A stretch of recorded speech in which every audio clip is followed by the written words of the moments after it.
Zari crouched low behind the thick red ferns, her breath shallow, her black eyes wide with fear. She had been running for days, ever since she escaped the cages of the off-world slavers. The jungle of Veruin 5 was deadly, full of things that hunted even in daylight, but this was the only place left where no one dared follow her, except someone had. She had seen him earlier that morning, a human male, tall and broad-shouldered, walking through the jungle like he belonged there. He didn't move like a soldier, he didn't wear armor, he didn't even carry a gun in his hands. Only a staff made of wood and stone. That was insane. This jungle didn't forgive the weak. The trees themselves whispered warnings, and the animals sensed danger long before it came. But he just walked, slow, calm, not hiding, not afraid, and the strangest part? Nothing touched him, not the venom spitters, not the six-legged shadow wolves, not even the deathstalkers that circled her every night. Zari's claws tightened around the sharp rock she used as a knife. She didn't trust humans, not after what they did to her people, not after what they did to her body, her mind, her soul. But she couldn't stop watching him. Now he stood in a clearing not far from her. Sunlight filtered down through thick leaves, casting golden beams across his face. He looked tired, not like a hunter, but like a traveler who had lost his way. He knelt and placed something on the ground. Zari narrowed her eyes, trying to see. It was food, fruit, clean water, a folded blanket. He wasn't setting a trap. He was making an offering. But to who? Suddenly, the jungle went quiet. Every bird, every creature stopped moving. Even the wind seemed to vanish. Zari's breath caught. She knew this silence. Only one thing could cause it. The apex predator. The top of the food chain. The silent death that ruled this part of the world. She spotted it before the human did. A long, sleek creature, black and scaled, its eyes glowing faintly yellow. It stepped into the clearing, its fangs glistening. It was 10 feet long and moved like flowing smoke. The human turned, saw it, and then he did something that made Zari's heart stop. He smiled, not a scared smile, a warm one, like he was meeting an old friend. He slowly sat down on the ground, lowered his head, and placed his staff beside him. The predator growled low, a deep rumble that shook the earth. Zari gripped her rock tighter. She should run. She should not care what happened to him, but she couldn't look away. The creature approached him slow, testing, deadly, and then it stopped, right in front of him, its breath steaming in the cold morning air. It sniffed the human's hand, lowered its head, and licked his palm. Zari's jaw dropped. The predator curled beside the man like a sleeping beast beside its cub. He gently touched its snout, whispering something too soft to hear. Zari stepped back, heart racing. What had she just seen? No one touched that creature and lived. Her kind called it the Death Singer. Even the slavers lost men to it during patrols, but this man. The jungle didn't fear him. The predator didn't fear him. It trusted him. Zari's legs shook. What kind of human was this? She stayed hidden as he rested. She watched as he fed the predator pieces of dried meat. She saw him brush the leaves off a carved rock that looked like an old alien shrine. He respected the forest. He respected life. And somehow he was a part of it. Zari looked down at her own clawed hands, still shaking, all her life. She was told humans were destroyers, takers, burners, killers, but this one knelt before a monster and walked away untouched. For the first time in her life, she felt something strange. Not fear, not hatred, curiosity. She had to know who he was. She had to know why the jungle spared him, and why. She no longer wanted to run away. The ground pulsed under Zari's bare feet. Not from footsteps. No, it was deeper than that. It was the feeling the jungle gave when something ancient woke up. She had followed the human for hours, through thick fog and hanging vines, past the river that boiled at dawn. She told herself it was only to understand how he had survived here, but deep down, she knew that wasn't the full truth. She was curious. For the first time in her hunted life, She was curious about a human. Cade, that was the name she had overheard from a damaged drone weeks ago, moved like the forest accepted him. He walked through thorny paths, and they didn't tear his skin. He stepped near a sleeping hive beast, and it didn't stir Zari. Watched from the trees, she had climbed high and kept to the shadows. She never made a sound, not even a breath too loud, but Cade stopped, his eyes turned slightly, and Zari felt the chill of being seen. She dropped lower into the leaves, hoping. He hadn't noticed, but he just smiled and kept walking. Then it happened. The trees groaned. A low rumble echoed through the canopy. Cade froze. Zari knew that sound. So did every living thing here. It was the sound that came before death. A predator was near, not just any predator. The one. The oldest. The mother of all things that killed. Zari barely had time to brace herself when it leapt from the high ridge. A blur of claws, shadow, and bone-white armor, 12 feet long, eyes glowing red like embers in the dark. It landed between Cade and a cracked stone pillar, its tail swiping dust into the air. Cade didn't move. Zari wanted to scream at him, run, hide, drop down and vanish like prey should. But he didn't. He raised one hand, palm open, and said 3 calm words. I'm not food. The beast growled, low, heavy.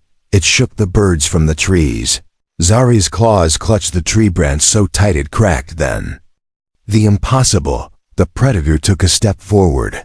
Then another. It towered over Cade now, breath steaming in the cool air. One more growl and he'd be gone, torn to red mist. But Cade did something stranger. He stepped forward too, just one step, slow and sure, like he was walking toward an old friend. Zari couldn't believe it. No one stepped toward that thing. No one lived after doing that.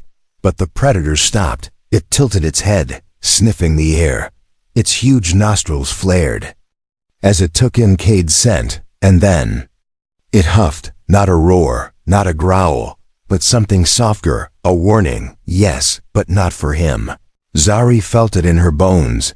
That growl wasn't for the human, it was for her. She froze, heart hammering. She wasn't just watching anymore. The predator had sensed her, but it didn't strike. It turned its back to her and lowered its head near Cade's hand. Cade whispered something she couldn't hear. He touched the beast's snout like it was an old hunting dog, and it leaned into him like a child leans into a parent's warmth. Zari's world flipped upside down.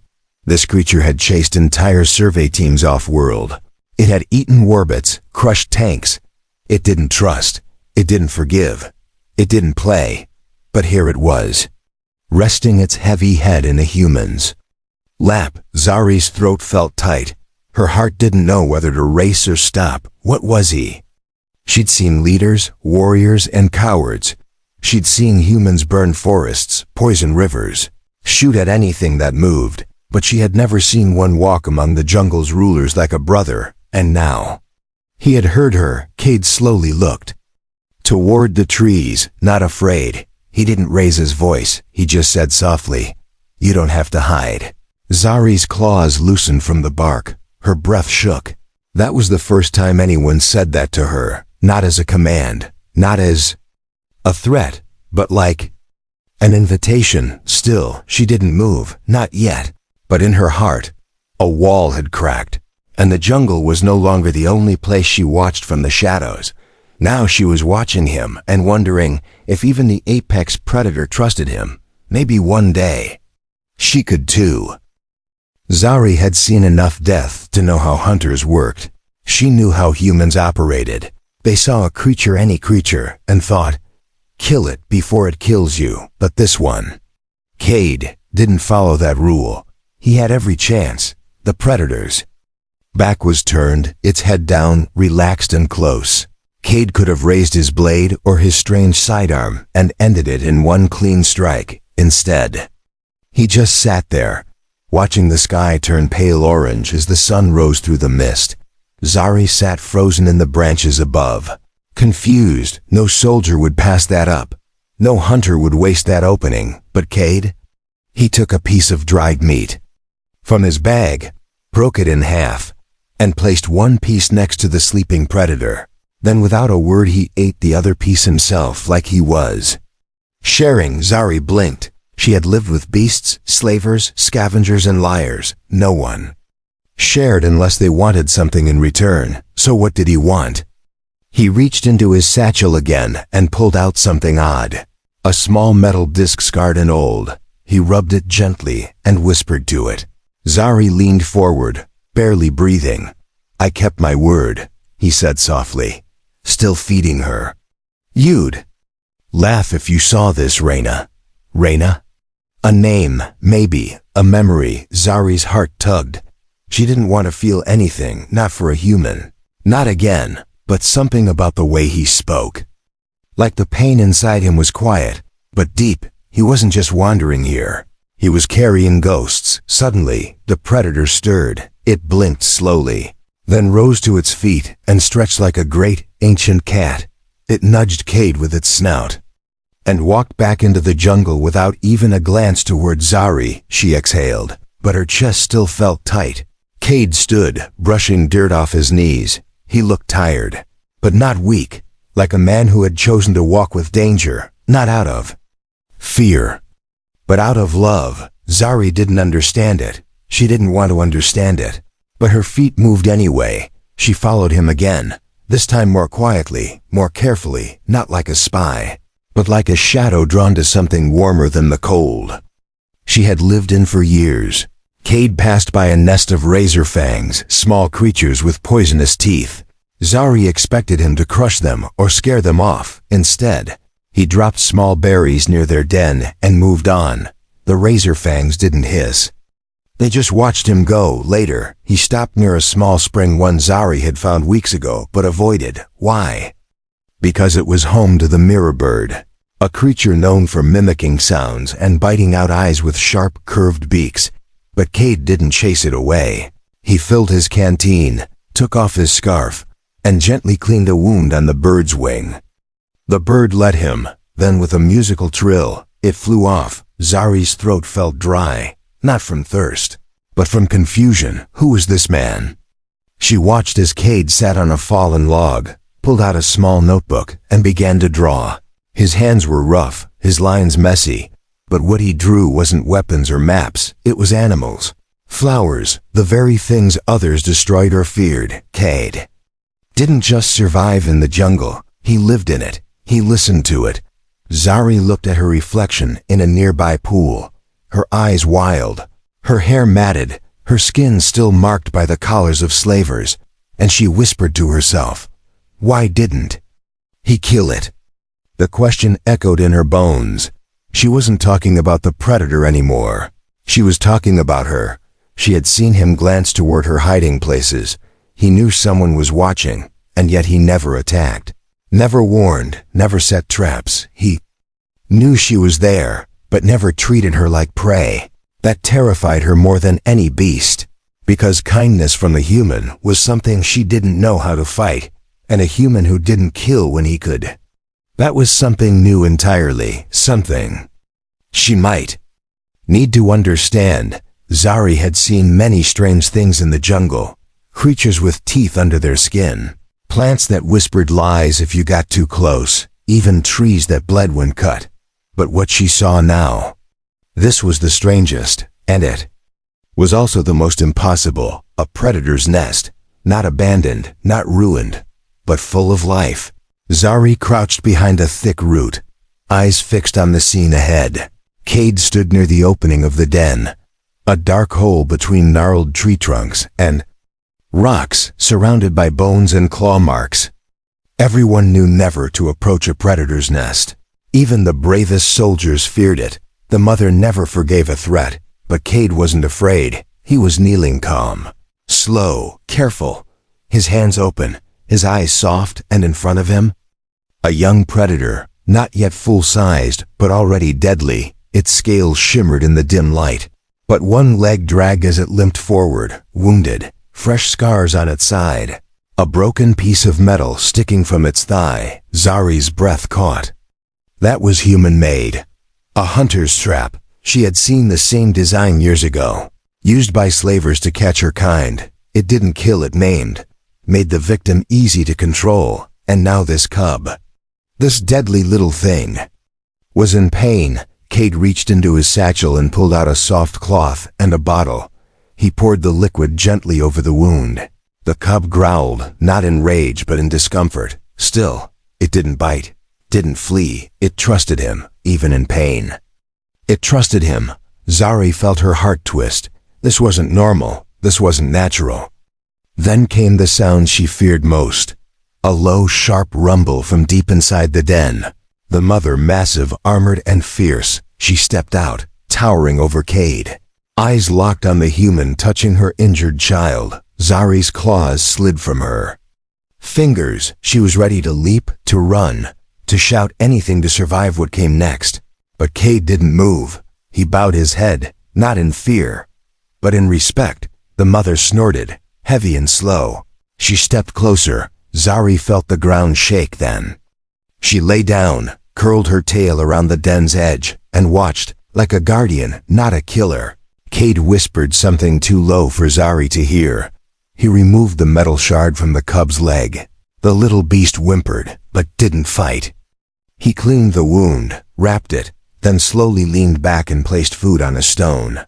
The cub limped forward and ate. The mother let it. Cade stayed still, breathing slow.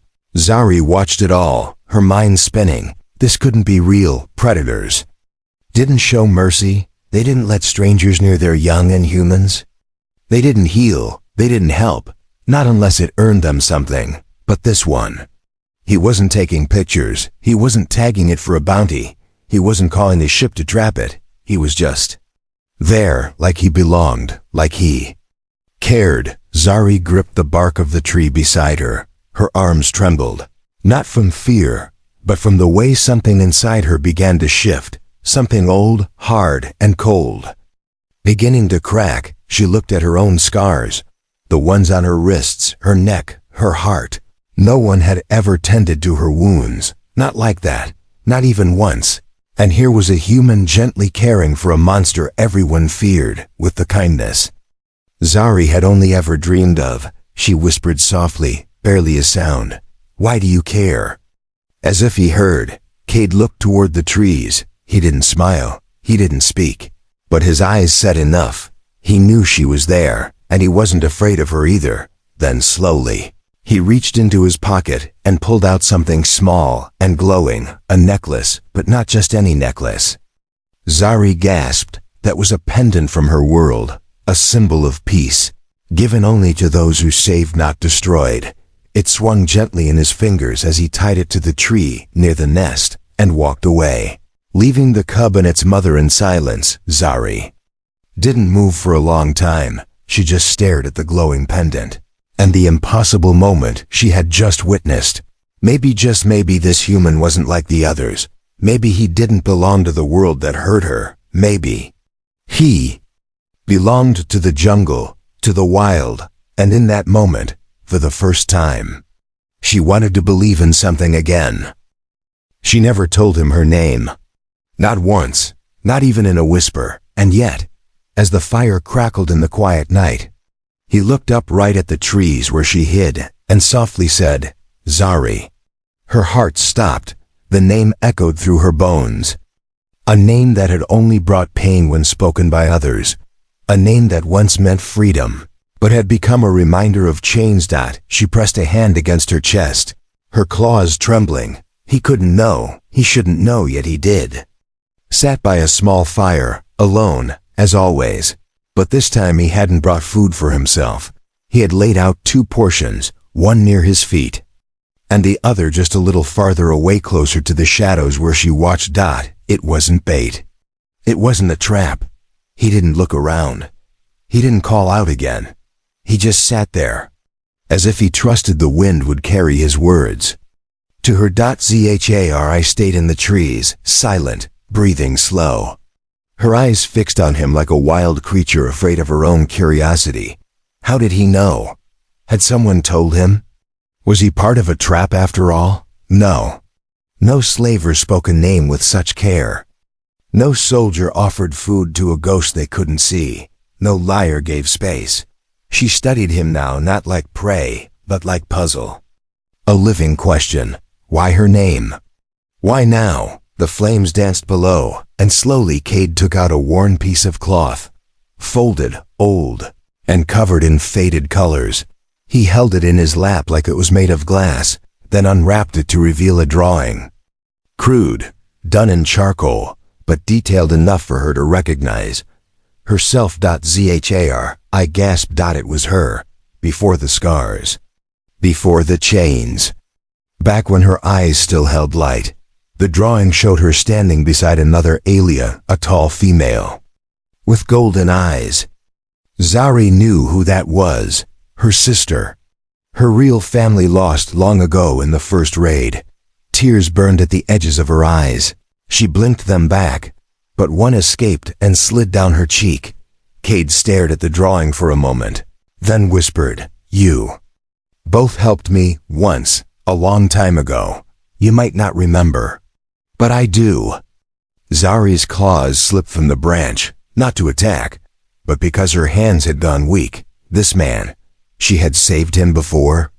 When? She tried to remember, faces blurred in smoke and fire, a battle, a young human injured and bleeding. Someone had dragged him to safety. And now, years later, that same human was here, in this cursed jungle, waiting for her with food, and a memory, and her name. She stepped out, not all the way, but enough for the firelight to catch. The shine of her eyes. Cade didn't flinch. He didn't move. He just placed the drawing carefully back in his bag and looked at her with a small smile. "I hoped you were still alive," he said gently. "I've been leaving signs for days." Zari stepped closer, her feet silent in the dirt. Like a ghost. "Coming home. I remember you," she said, her voice raw, unused. "I didn't know it was you back then." Cade nodded. "I didn't either, not until I saw your eyes." Zari looked down at the food he'd left for her. It was still warm. Still untouched. She didn't reach for it. "Not yet." Instead, she asked, "Why are you really here?" Cade looked. At the fire, the light flickering across his tired face. "Because I made a promise," he said, "to someone I lost. That if I ever saw kindness again, I'd protect it. Even if it didn't want me to." Zari's breath caught. No one had ever said something like that to her. Not in words. Not in looks. Only in dreams. She stepped forward once more. The distance between them. Small now, she knelt slowly, picked up the food, and took the first bite. It wasn't just food. It was trust. Fragile. New. But real. The jungle was quiet again. But this time, it wasn't watching them with hunger. It was watching with silence. As something unexpected began to grow, a bond between hunted and hunter, between alien and human, between past and future. The jungle screamed. Not with sound, but with sudden silence, the kind that comes before something terrible, the kind that makes even the trees stop breathing. Zari had walked beside Cade only once before, but now, for the first time, she walked with him, not in the shadows, not from a distance, but close enough to feel the warmth of his arm near hers. She didn't know what they were now. Not friends, not family, but something in between. Something soft, something dangerous. Because soft things didn't survive out here. They were near the outer ridge of the jungle, a forgotten place where roots grew through metal wreckage, where the ground was unstable and memory still bled from the earth. Zari didn't notice the cable. She didn't hear the click, but Cade did. And he moved before she could blink. 1 second they were walking. The next, he had shoved her aside, hard, sending her rolling into the underbrush. Then came the snap, a brutal sound. Like bones breaking. Like metal teeth biting into meat. Cade cried out, short, sharp, and full of pain. Zari scrambled up, heart thundering. And then she saw it. He was on the ground, caught in an old hunting trap, one designed for jungle beasts. Twice his size, its metal jaws had clamped shut around his leg. Blood soaked through his pants, rusty spikes buried deep into flesh. Zari froze. She'd seen these traps before. She had almost died in one once, but this one wasn't meant for her. It had been set recently. Too recently. And suddenly, the truth hit her. Someone else had been watching. Someone who knew she was here. The trap was baited. Not for animals, but for her. And Cade had taken it instead.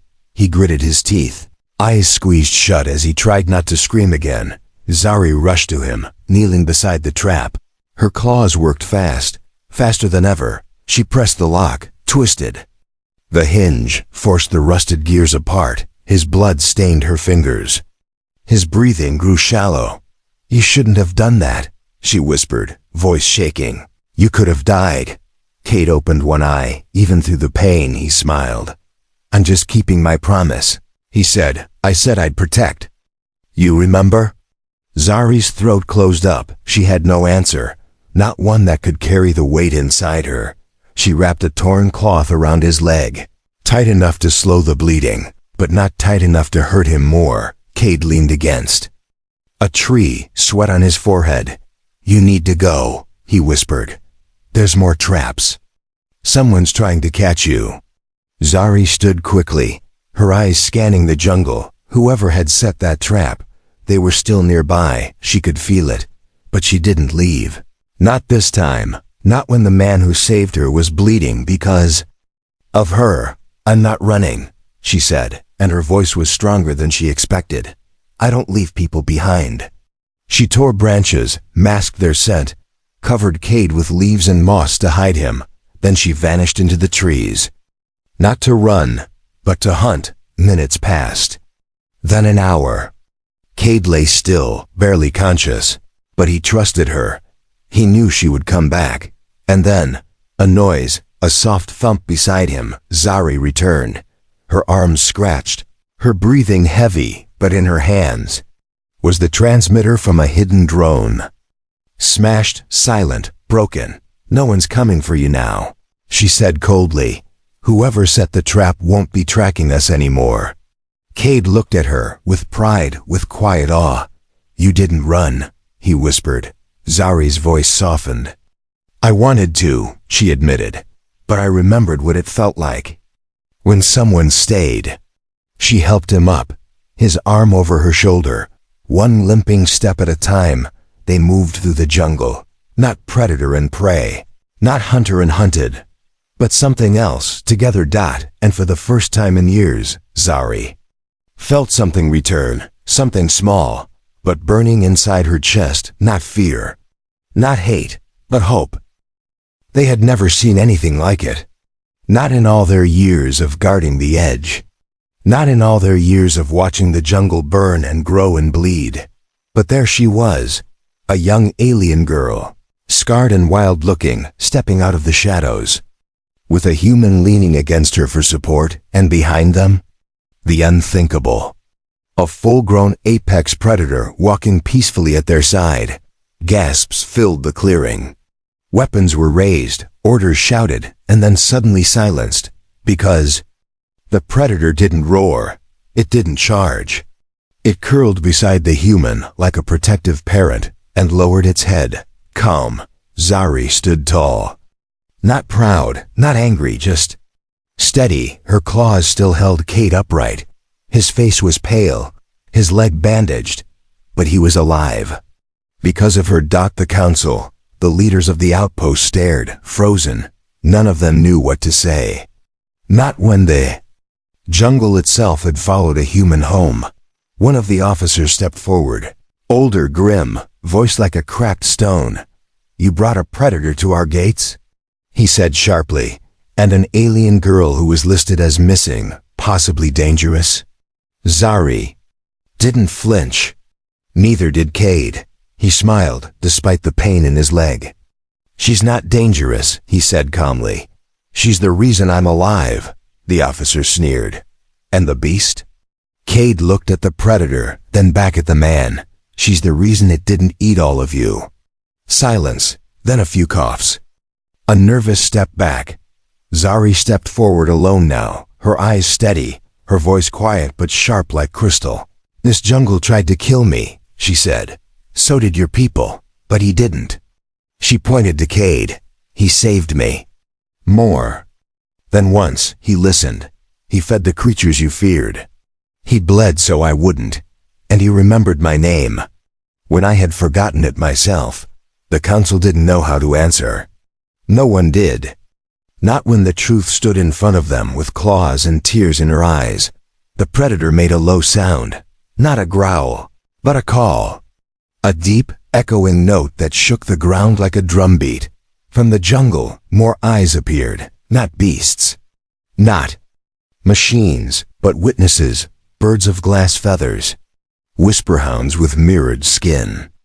Even the razor fangs sat quietly near the edge of the trees. They had come not to hunt, but to watch. The jungle had sent its message. This man and this girl were part of it now. Cade leaned closer to Ziri. His voice was weak but warm. Looks like you've got backup. She smiled for the first time. A real smile, small, shy, but it was there. You too, she said. One of the younger council members stepped forward. Not old, not hardened. He looked at Zari with wide eyes and said, quietly, did the predator really let him touch its young? Zari nodded once. And I saw it, she said. And I trusted him after that. The officer lowered his weapon, slowly. Others followed. And the predator closed its eyes. At peace, for the first time in years, Zari was not running. Not hiding, not surviving. She was home, not because of walls. Not because of a planet. But because someone had chosen to see her, not as a slave. Not as a threat, but as someone worth saving. And that changed everything. The story of the girl, the human, and the beast that followed them would become legend, not because it was loud, not because it was violent, but because it proved something forgotten, that trust, real trust, could tame even the wildest heart.